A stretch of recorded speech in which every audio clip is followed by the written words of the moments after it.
first YouTube video. Please comment, like, subscribe, turn on your post notification so that you're able to join my wonderful family.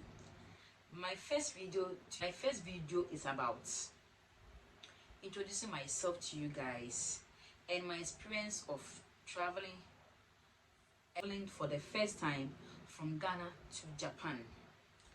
My name is Alberta Odu. I'm a mother of 2 strong boys. I'm a Ghanaian based in Osaka with my family. So today I'm coming to share my experience and the challenges I faced when traveling from Ghana to Japan. Share my experience, my challenges traveling from Ghana to Japan to join my husband in Japan over here. I came to Japan 2020 when the pandemic started. I left home, I think I left to the airport around 9 because I wanted to get there as early as possible because anything can happen. So I left because I'm living at Sakumono. It's a traffic area. You guys who know Accra know Sakumono. From Sakumono to Spintex to Accra Mall, it's traffic. There's a very traffic on that road. So we left home around, I think before 9. I and my big cousin who escorted me to the airport. So we go to the airport, Accra Kotoka International Airport, around 9. So I went to the airline. I came to Japan with Ethiopia Airline. So I went to the airline first to check my particulars, whether everything's in touch. So everything was okay. I was asked to weigh my luggage. Unfortunately for me, my luggage, I was having 23, and my personal luggage should be around, I think, 10 or 12. But the luggage going inside the plane was, I think it was huge. It was above the normal kilo for the luggages for the 2. So when I weighed my luggage, they both were high. So I was asked to take some of the things out to be able to get the accurate luggage. So I have to let my big cousin take some of my things back because according to the Ethiopia line, I was told that I have to pay like $100 if my kilo is more than what they are giving me. So my kilo was very high. It was high. So I have to let my senior cousin take some of my things home so that the kilo will come down a little bit. So I took some of my luggage, I took some of the kilos out, and my personal luggage, I took some and added to my personal luggage so that it would be balanced, so that it would be 12 or 10. And we were able to manage to do that. So my luggage was taken away. So after my luggage was taken away, I think my flight will leave Kotoka around 12:45. So as at around 10, I was done with my inspection every stuff. So I told my cousin I was very hungry since I have not eaten. So we went out and taking something, and we came back inside.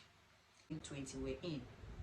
We're there taking pictures, having fun, hugging each other because I was so sad leaving my senior cousin, my big cousin, because I love her so much. We're just hugging, we're just smiling, having fun. So around 11 o'clock, my flight number was mentioned. So I just have to leave her behind and proceed my journey. So I was asked to go to the immigration to fill some document, a small sheet of paper which contains an information if there's an emergency, the person that they will contact. So after filling that particulars, gate where I'll be inspected by the customs. So when I got there, I met this gentleman. He was very good to me. He was asking me, where am I going to say? I'm going to Japan, Osaka. To do what I'm saying, I'm going to join my husband. Asked him what is my personal luggage, and I opened my personal luggage and I showed it to him, and I opened my purse and I opened it to him. Everything was okay, and he said he wished me all the best and a safe journey. So me at the immigration, God favored me. There was nobody frustrated me. It was so smooth for me. So the immigration cleared me, and I just left the immigration center and walked towards where I would take my flight. I mean the waiting sector for the passengers to take their board to take their plane. So I went and sat down for about, I think I got there around 11. Sat down with my nose mask on because that when I was leaving Ghana by that time it was COVID era, so you have to put on your nose mask. I was sitting there. I heard the airline mention the flight, like the flight we're supposed to take, the flight number. So they mentioned the first class first, and I think the after the first class entered, I at that particular moment I was a little bit nervous. Seriously, I was nervous at the same time, I was happy at the same time. And guys, from Ghana to Japan, my journey was a transit, because you can never get a straight flight from Ghana to Japan. You have to do a transit. So my journey was a transit from Ghana to Addis Ababa. So I entered after entering the flight. I think my flight took off around 12:45. That is on the 27th of February 2020. Around 12:45. That's my flight took off. So we're heading towards Addis Ababa. That is where I'll take another flight and continue my journey. So my husband, so when we immediately got, that was my first time taking a flight out of Ghana, because the flight I would take, it was around within Ghana, not outside Ghana. So when I sat down and the plane took off, like I prayed and I asked for God mercy to mercy and protect me.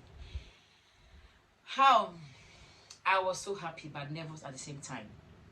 So before I board the flight, I spoke with my husband. He was saying the journey is very far. I may get asleep along the way. So if I feel tired, I can take a rest. And I said, no, I'm not going to sleep. I will open my eye and see whatever will happen. I said, my dear, you can't, because the journey is so far. So you fell asleep along the way. I was being stubborn because I thought he was joking. I thought it was just a short distance. I never knew it was very long. So I would just make my way. I will never sleep. I want to see what will happen. So God be so good. My seat was closer to the plane window. So I was seeing everything with my eye wide open, because I wanted to see everything, take pictures, do videos and other stuffs. So my flight took off around 12:45 and it was Addis Ababa. Addis Ababa, yes. I didn't sleep. My eyes were wide open for about 3 hours. My eyes were wide open, just looking at things, taking everything, just looking around, taking pictures. Guys, I didn't know the time I slept off. That time I realized people were shouting the plane, ouch, ouch, and I said, what is going on? I think the plane was going side and side with this. And then when you get to a particular place in the crowd, it's like a portal. I don't know, I've forgotten the name, the name, guys, so pardon me. So I think the plane was moving side and side. People were shouting. That's why I woke out and said, what is going on? I said, oh, so I fell asleep, really? I said, I'm not going to sleep, but I fell asleep. I said, seriously. By that time, it's about 4 hours journey. Hey, and I was asking myself, hey, it's been 5 hours, and I've not got to my destination. Hey, Charlie, and you're quite wapao. So I was tired again, and I took a nap. I took a nap. So I think I reached Addis Ababa, from Addis Ababa to from Accra to Ababa. I think it's almost 9 hours, because I set off from Ghana 12:45 and I got to Addis Ababa around 9 p.m. in the evening. Guys, from Ghana to Addis Ababa was about 9 hours journey. I was in the air. Me plane musa 9 good hours.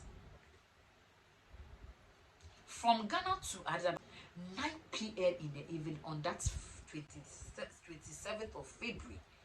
So guys, calculate 9 hours. I was like, wow, what a journey. And guys, it hasn't ended. I have to continue.